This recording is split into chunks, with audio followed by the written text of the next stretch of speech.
Okay, hi guys. So in this lecture, we'll be discussing on first we'll take a summary of Oleum and then we'll be starting off Eudiometry. Okay, so let's get started. Okay, so summary of Oleum. So let's say what actually happens in Oleum. So we go to the market and we get a sample marked with 109% Oleum.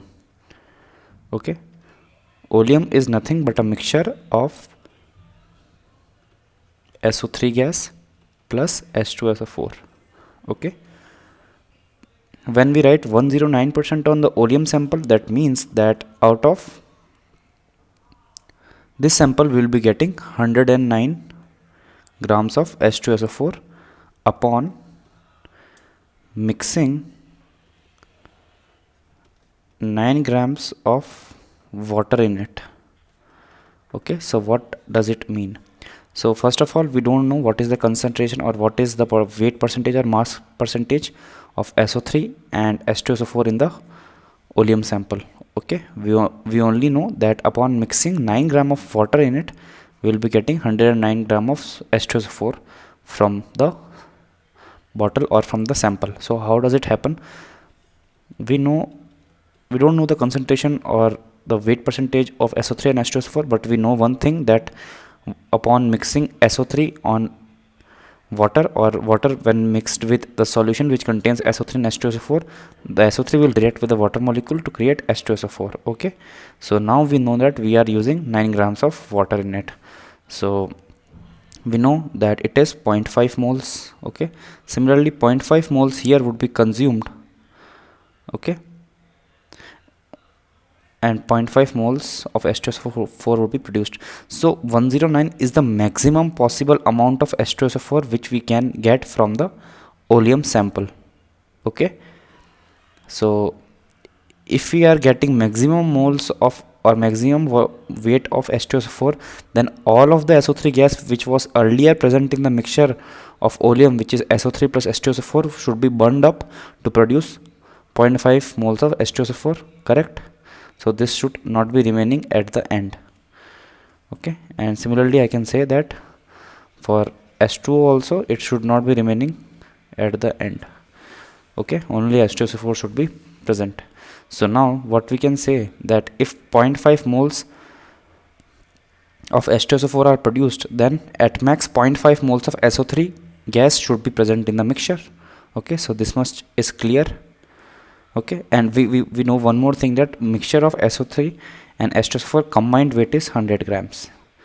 The label bottle just says that from the 100 gram of sample you will get 109 grams of H2SO4 by mixing 9 grams of water. Okay, hence we know that 0.5 moles of SO3 were present in the initial mixture that would have reacted with H2O, which we now pour in to have H2SO4 in the product side. Okay, so we are now confirmed that SO3 initial amount of SO3 would be nothing more than 0.5 mole, which is 80 by 2 or 40 grams. Okay, now we know that if SO3 present in the initial Oleum mixture was 40 grams, then what can we say about the weight of H2SO4? As we know that the total weight is 100 gram, hence the remaining weight of H2SO4 would be 60 grams. Okay, now we also know that now in the new or final state would be all SO3 would be consumed up, and H2SO4 from the initial version or from the initial state would be there, plus H2SO4 which is formed as a reaction as a case when SO3 when reacted with H2O. So H2SO4 produced would be again 0.5 mole, and in grams it would be multiplied by 98, which is the molar mass of H2SO4. Hence weight of initial H2SO4 was 60 grams, as 40 grams of SO3 was present in the initial mixture. Okay, now, and what is the produced weight? Produced weight would be 49 grams. Hence total weight of H2SO4 that we can get after adding 9 grams of water would be 109 grams. Okay, hence we say that you can get 109 grams of H2SO4 from 100 gram mixture of SO3 and H2SO4. This was the summary of Oleum. Now let's get started to new concept, which is eudiometry, or eudiometry rather.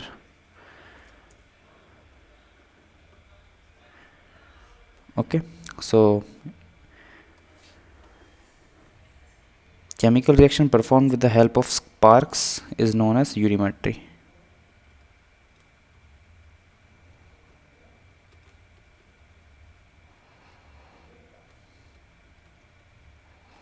With the help of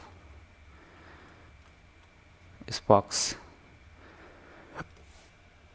Okay, and this happens at constant temperature and pressure. Okay, so we obviously know that at constant temperature and pressure, volume is dependent or rather proportional to number of moles. Okay, now this is the basic concept of eudiometry.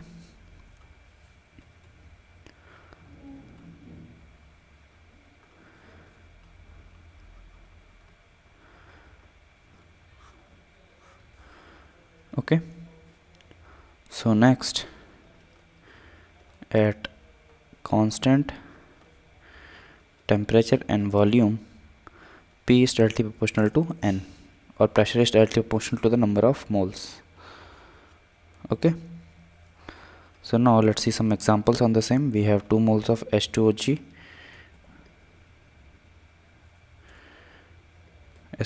with which reacts with oxygen to form 2 moles of H2O-G. So this is 2 moles, this is 1 mole, which was the initial state. After the final state would be 2 moles of H2O-G would be produced. Okay, we can also write it that 2 volume and 1 volume were initially present to form 2 volume of H2O-G. Okay,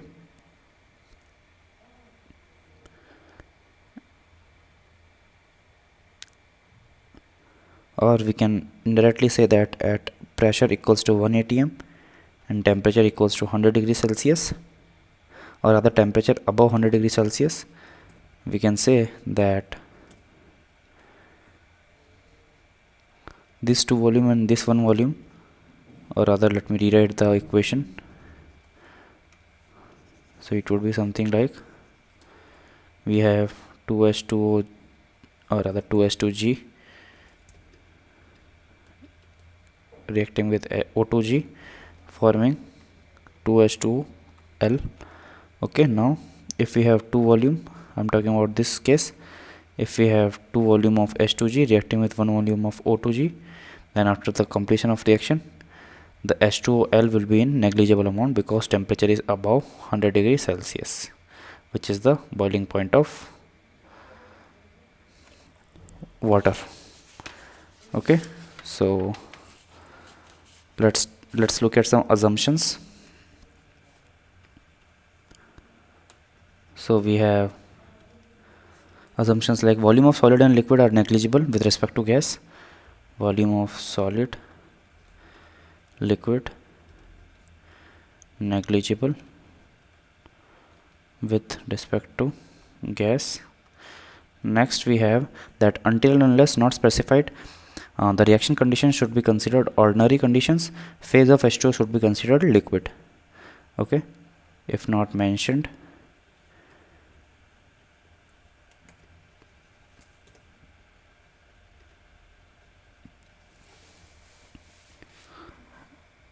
consider ordinary reaction conditions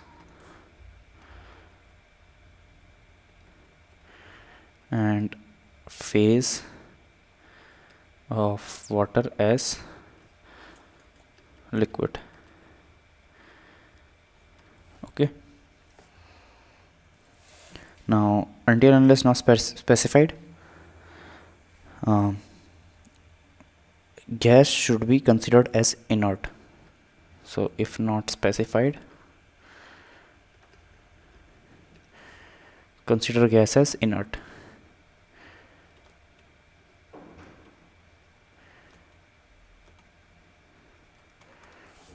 Okay, and When nitrogen reacts with oxygen or hydrogen, high temperature and pressure is required.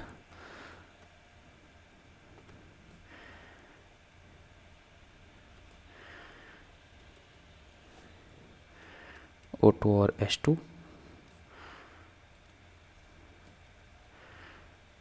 High temperature and pressure required. Okay, so with this we come to the end of this lecture. In the next lecture we'll be seeing some more examples on eudiometry.